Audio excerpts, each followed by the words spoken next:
Pinupuri ka namin, O Diyos, Ama, Anak, at Espiritu Santo.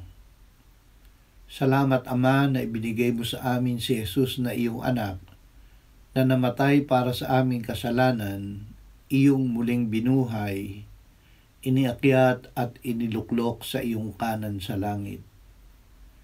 Salamat na ibinigay mo sa amin ang iyong banal na Espiritu, at sa pamamagitan niya ay ibinuhos mo ang iyong pag-ibig sa aming puso. Salamat, Ama, na kami ay tinubos mo ng mahal na dugo ni Jesus. Salamat sa iyong salita na nagbunga ng aming pagsilang bilang mga anak mo. Likhain mo sa amin ang laging pagkagutom at pagkauhaw sa iyong salita, na ibinibigay mo sa amin upang kami ay lumaki, lumakas, maging husto sa gulang at mamunga ng mga bunga ng Espiritu Santo.